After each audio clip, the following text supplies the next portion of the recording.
हाय दोस्तों, मैं सूर्यकांत चौहान। आज हम बात करने वाले हैं कक्षा 10 गणित की प्रश्नावली 7.2। हाल ही में मैंने प्रश्नावली 7.2 के क्वेश्चन दूसरे को बताया था। आज हम बात करने वाले हैं क्वेश्चन नंबर 7 की। देखिए क्या लिखा हुआ है, बिंदु ए के निर्देशांक ज्ञात कीजिए जहां ए बी एक वृत्त का व्यास है। तो ए बी क्या है? एक वृत्त का व्यास है। जैसा जैसा क्वेश्चन कहता जाता है वैसा वैसा हम लिखते जाते हैं। ए बी क्या है? एक वृत्त का व्यास है। तो हम क्या करते हैं, ए बी कोई एक वृत्त का व्यास बना लेते हैं और हम क्या करते हैं, इसका बिंदु कोई बीच का होगा पॉइंट। अब इसको केंद्र मानकर हम एक क्या करते हैं, एक वृत्त खींच लेते हैं। समझ में आ रहा होगा। ए बी क्या है? एक वृत्त का व्यास है, जो है ये हमारा वृत्त है।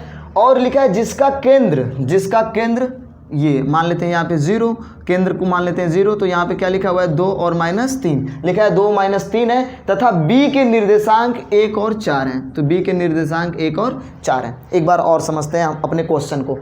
a के निर्देशांक ज्ञात कीजिए। तो a के हमको निर्देशांक ज्ञात करना है। हम लिख देते हैं x1 और y1। ठीक है, हमको क्या निकालना है, a का निर्देशांक निकालना है जहां ए बी एक वृत्त का व्यास है। तो ए बी एक वृत्त का व्यास है, दिख रहा है आपको।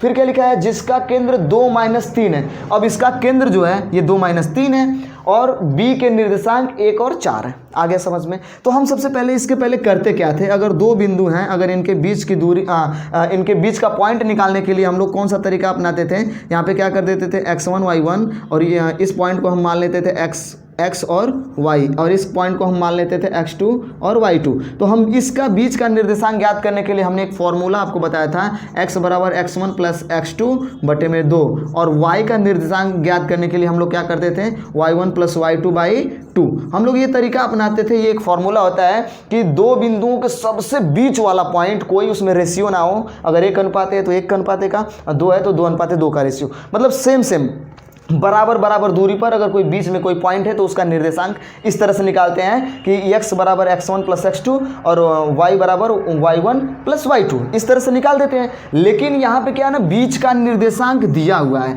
और हमको निकालना है इस बिंदु का। मतलब हमको इस बिंदु का निकालना है x1 और y1 को। देखिए यहाँ से x1, ये y1, ये x1, तो हम इसको मान लेते हैं ये हमारा x2 हो जाता है और ये हमारा y2 है। और हम इसको मान लेते हैं x और इसको मान लेते हैं y। तो x और y के मान दिए हुए हैं। तो हम ये थोड़ा सा ये फॉर्मूला लिखेंगे यहाँ पे। सबसे पहला फॉर्मूला x = x1 + x2/2। तो अब हम क्या है कि x की जगह पे हम क्या लिखेंगे, 2